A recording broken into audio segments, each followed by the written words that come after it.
Mari kita lanjutkan kembali kajian rutinitas bersama Habib Official atau yang lebih dikenal dengan KM2 Komunitas MC Madura. Pada malam ini saya akan melanjutkan kajian kitab Fathul Qorib yang menjelaskan tentang bab najis. Faslun fi bayanin najasati wa izalatiha wa hadal faslu madhkurun fi ba'din nusakhi ubaila kitabis sholati. Fasal menjelaskan najis dan menghilangkannya.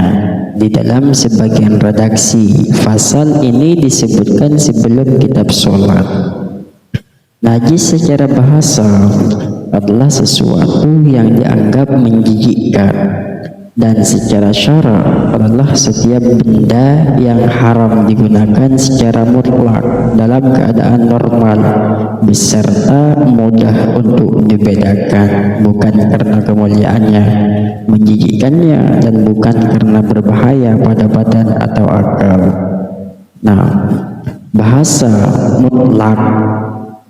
Bahasa mutlak mencakup najis sedikit dan banyak dengan bahasa dalam keadaan normal, mengecualikan keadaan darurat, karena sesungguhnya keadaan darurat memperbolehkan untuk menggunakan najis. Dengan bahasa mudah dipisahkan, mengecualikan memakan ulat yang mati dalam keju, buah, dan sesamanya. Dengan ungkapan musannif, bukan karena kemuliaannya, mengecualikan mayatnya anak Adam. Dengan keterangan tidak karena menjijikkan, mengecualikan sperma dan sesamanya. Dengan bahasa tidak karena membahayakan, mengecualikan batu dan tanaman yang berbahaya pada badan atau akal. Maksudnya, semua barang-barang yang dikecualikan tersebut adalah barang-barang yang haram digunakan, bukan karena najis, tapi karena hal-hal yang telah disebutkan. Lanjut ke macam-macam najis. Kemudian musannif menyebutkan batasan najis yang keluar dari kubul atau jalur depan dan dubur jalur belakang. Itu bedanya antara kubul dan dubur. Kalau kubul itu apa? Jalur depan. Kalau dubur jalur belakang. Dengan perkataan beliau, setiap benda cair yang keluar dari dua jalan hukumnya adalah najis. Hal ini mencakup benda yang biasa keluar seperti kencing dan tanji, dan benda yang jarang keluar seperti darah dan mata, kecuali sperma dari anak Adam atau binatang selain anjing, babi, dan peranakan keduanya atau salah satunya hasil perkawinan dengan binatang yang suci. Dengan bahasa benda cair mengecualikan ulat dan setiap benda padat yang tidak diproses oleh lambung, maka hukumnya tidak najis. Akan tetapi karena najis yang bisa suci dengan dibasuh. Dalam sebagian redaksi diungkapkan dengan bahasa setiap perkara yang akan keluar dengan menggunakan lafaz fi'il mudhari dan membuang lafaz ma'i, benda cair. Lanjut ke cara mensucikan najis. Membasuh semua jenis air, kencing, dan kotoran, walaupun keduanya dari binatang yang halal dimakan dagingnya, hukumnya adalah wajib.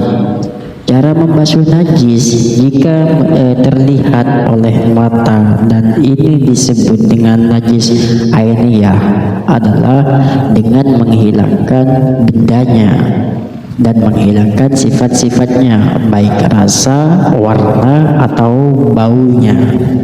Jika rasanya najis masih ada, maka berbahaya, atau yang masih tersisa adalah warna atau bau yang sulit dihilangkan, maka tidak masalah. jika najisnya tidak terlihat oleh mata dan ini disebut dengan najis hukmiyah, maka cukup dengan mengalirnya air pada tempat yang terkena najis tersebut walaupun hanya satu kali aliran. Lanjut ke najis mukhaffafah. Kemudian dengan bahasa jenisnya air kencing, musannif mengecualikan perkataan beliau yang berbunyi kecuali air kencingnya anak kecil laki-laki yang belum pernah memakan makanan. Maksudnya belum pernah mengkonsumsi makanan dan minuman untuk penguat badan. Maka sesungguhnya air kencing anak laki-laki tersebut sudah bisa suci dengan hanya memercikkan air padanya. Dalam memercikkan air tidak disyaratkan harus sampai mengalir. Nah, jika anak kecil laki-laki tersebut telah mengkonsumsi makanan untuk penguat badan, maka air kencingnya harus dibasuh secara pasti. Nah, dengan bahasa anak laki-laki mengecualikan anak kecil perempuan dan unta, anak perempuan, maka air kencing keduanya harus dibasuh. Dalam membasuh barang yang terkena najis disyaratkan airnya yang didatangkan atau dialirkan pada barang tersebut jika airnya sedikit. Jika dibalik maka barang tersebut tidak suci. Sedangkan jika ia air banyak maka tidak ada bedanya antara barang yang terkena najis yang datang atau didatangi air. Lanjut ke najis marfu. Tidak ada najis yang dimakfu kecuali darah dan tanah yang sedikit. Maka keduanya dimakfu di pakaian dan badan, dan sholat yang dilakukan tetap sah walaupun membawa keduanya. Nah, dan kecuali bangkai binatang tidak memiliki darah yang mengalir seperti lalat dan semut, ketika binatang tersebut masuk ke dalam wadah air dan mati di sana maka sesungguhnya bangkai binatang tersebut tidak menajiskan wadah air yang dimasukinya. Dalam sebagian redaksi menggunakan bahasa ketika mati di dalam wadah. Perkataan musannif terjatuh sendiri memberi pemahaman bahwa sesungguhnya seandainya bangkai binatang yang tidak memiliki darah mengalir itu dimasukkan ke dalam benda cair maka berbahaya menajiskan. Imam Ar-Rafi'i mantap dengan pendapat ini di dalam kitab Asy-Syarih Asy-Syakir. Namun beliau tidak menyinggung masalah ini di dalam kitab Asy-Syarih Al-Kabir.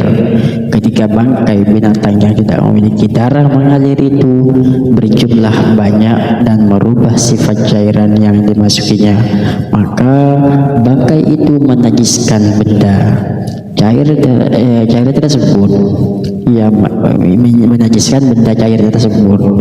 Ketika bangkai ini muncul dari benda cair seperti ulatnya cuka dan buah-buahan, maka tidak menajiskan cairan tersebut secara pasti. Di samping apa yang telah yang dijelaskan oleh musannif, masih ada beberapa permasalahan yang dikecualikan yang disebutkan dalam kitab-kitab yang diperluas keterangannya.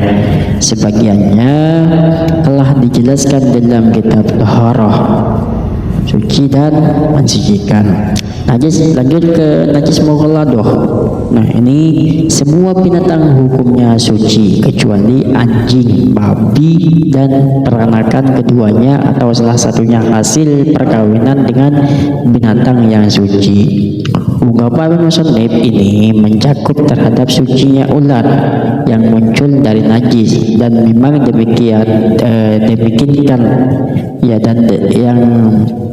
memang demikianlah hukumnya.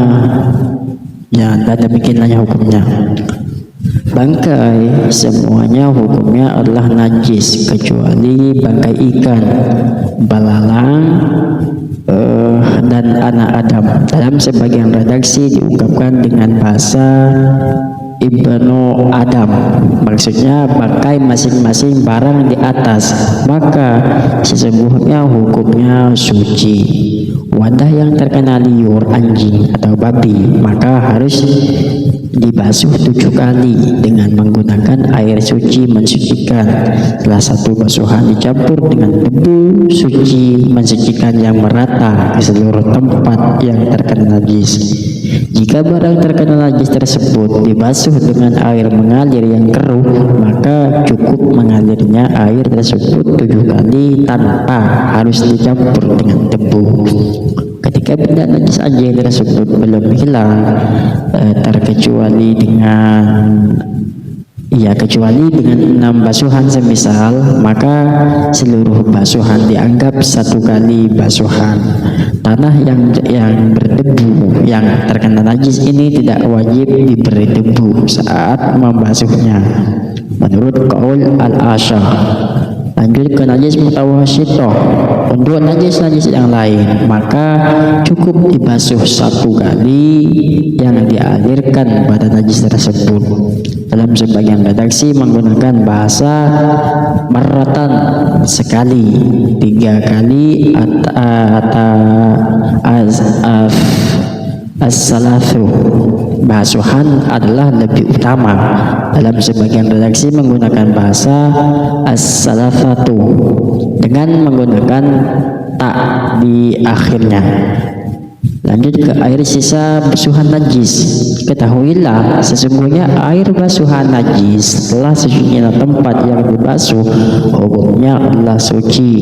Jika air tersebut terpisah dari tempat yang dibasuh dalam keadaan tidak berubah dan tidak bertambah ukurannya dari kadar ukuran sebelumnya, besertaan menghitung kadar air yang diserap oleh tempat yang dibasuh. Hal ini jika air basuhan tersebut tidak mencapai 2 qollah. Jika mencapai 2 qollah maka syaratnya adalah tidak berubah. Lanjut ke khamr menjadi cuka. Setelah musannif selesai menjelaskan najis yang bisa suci dengan dibasuh, maka beliau berlanjut menjelaskan najis yang suci dengan istihalah, yaitu perubahan sesuatu dari satu sifat ke sifat yang lain. Beliau berkata, ketika khamr telah menjadi cuka dengan sendirinya maka hukumnya suci. Khamr adalah minuman yang dimaksud khamr adalah minuman yang terbuat dari air perasan anggur, baik khamr tersebut dimuliakan ataupun tidak. Makna takhallalat takhallalat adalah khamr menjadi cuka. Begitu juga hukumnya suci. Seandainya ada khamr yang berubah menjadi cuka sebab dipindah dari tempat yang terkena matahari ke tempat yang teduh dan sebaliknya. Jika khamr berubah menjadi cuka tidak dengan sendirinya, bahkan menjadi cuka dengan memasukkan sesuatu ke dalamnya, maka khamr tersebut tidak suci. Ketika khamr menjadi suci, maka wadahnya pun menjadi suci karena mengikut pada khamrnya. Nah, itulah saja pada malam ini yang kita bahas di bab najis. Ya, lanjut ke bab haid, nifas dan istihadah menuju video berikutnya. Akhir kata, wassalamualaikum warahmatullahi wabarakatuh.